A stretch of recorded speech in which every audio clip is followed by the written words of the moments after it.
किराड़ी का इलाका एक ऐसा इलाका है जिसको एक समय पे बहुत पिछड़ा हुआ माना जाता था, जहां पे पूर्वांचल से आए हमारे भाई बहन कच्ची कॉलोनियों में रहते थे, जहां माना जाता था कि सड़क नहीं होती, सीवर नहीं होता, पानी का इंतजाम नहीं होता, बच्चों के पढ़ने लिखने के लिए स्कूल नहीं होता। 10 साल पहले इस इलाके का ये हाल था कि नहीं था? आज जब हम इस शानदार नई स्कूल बिल्डिंग का उद्घाटन कर रहे हैं, तो आज ये दिख रहा है कि प्रेम नगर का इलाका उस पिछड़े हुए दौर से, उस कच्ची कॉलोनी के दौर से, एक ऐसे दौर से जहां पे हमारे बच्चों के पास पढ़ने के लिए अच्छे स्कूल नहीं होते, आज उस दौर से निकलकर एक आधुनिक दौर में जा रहा है। हमारे बच्चों को अच्छा भविष्य देने के दौर में जा रहा है, हमारे बच्चों को अच्छी पढ़ाई लिखाई देने के दौर में जा रहा है। बताइए, इतनी शानदार बिल्डिंग क्या इलाके के किसी प्राइवेट स्कूल में है? क्या है कि नहीं है?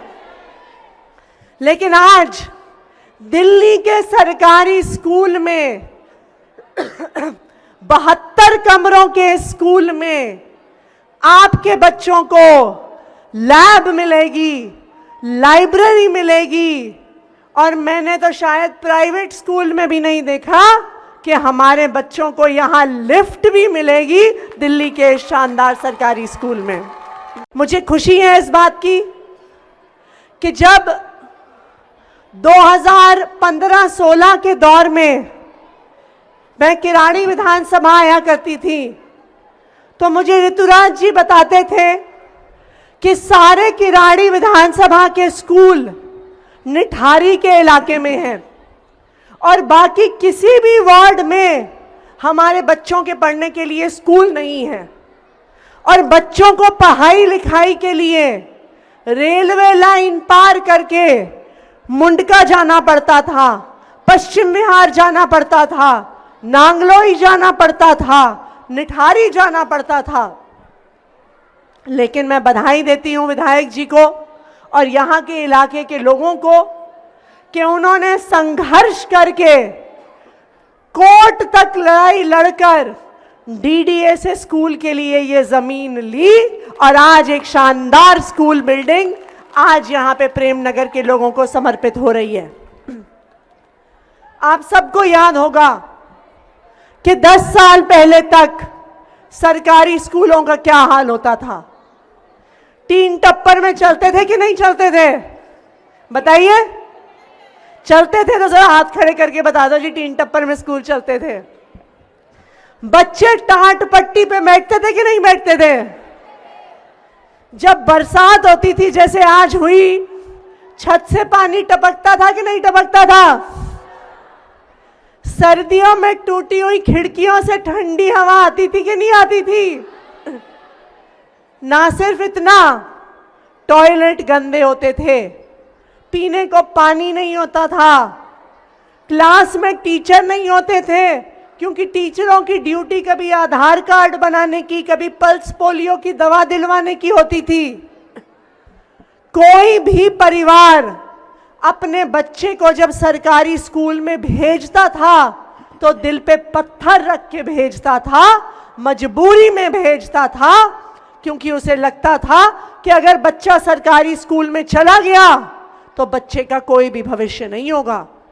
हम पेट काट काट के अपने बच्चे को प्राइवेट स्कूल में भेजते थे कि बच्चा पढ़े लिखे और शायद आगे बढ़ पाए।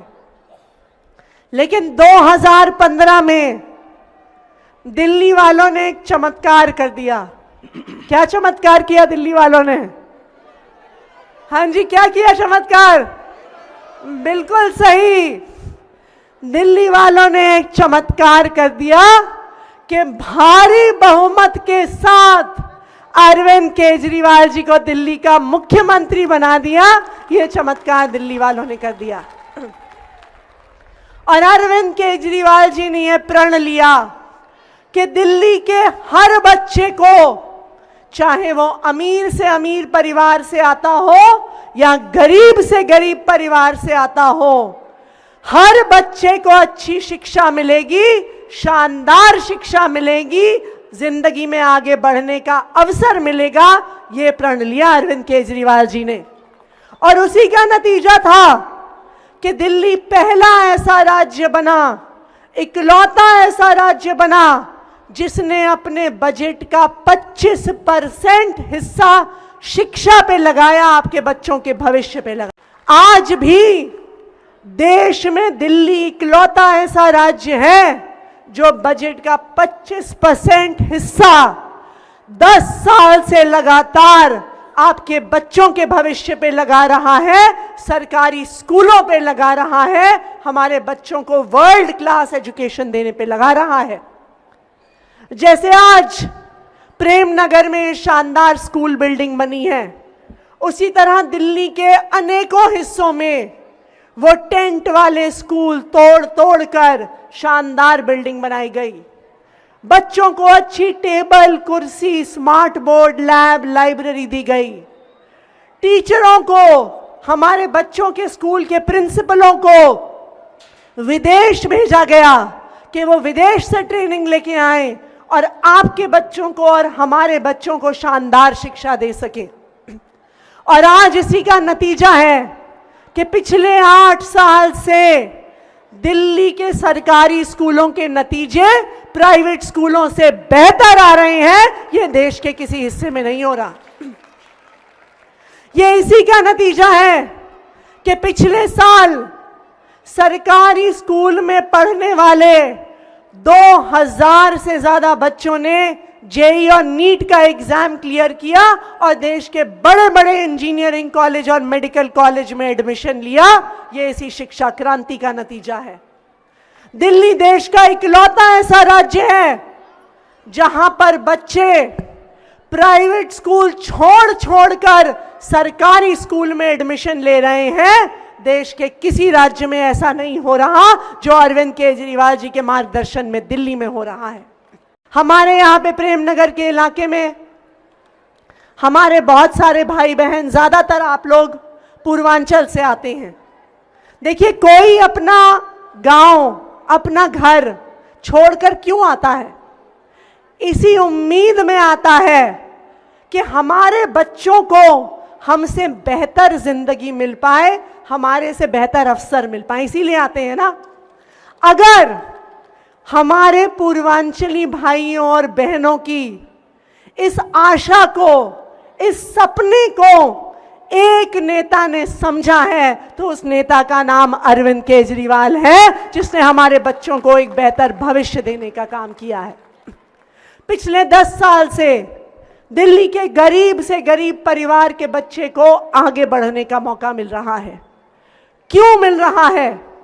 इसलिए मिल रहा है क्योंकि आपने एक ऐसी सरकार को चुन के भेजा है जो आपके बच्चों के भविष्य की चिंता करती है। एक ऐसी सरकार को चुन के भेजा है जिसने प्रण लिया है कि गरीब से गरीब घर का बच्चा भी डॉक्टर बनेगा, इंजीनियर बनेगा, वकील बनेगा। तो इतना बड़ा बदलाव इसलिए आ पाया क्योंकि आपने सही सरकार को चुन के भेजा है।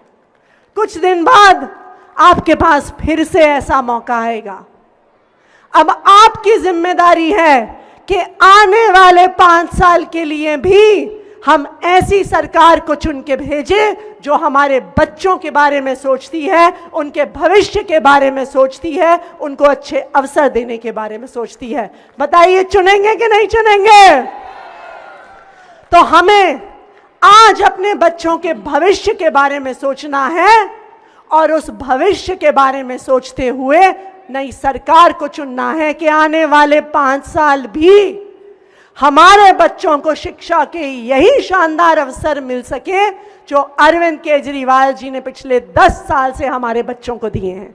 एक बार फिर प्रेम नगर के सभी निवासियों को इस शानदार स्कूल के उद्घाटन की बहुत बहुत बधाई, बहुत बहुत मुबारकबाद। Thank you.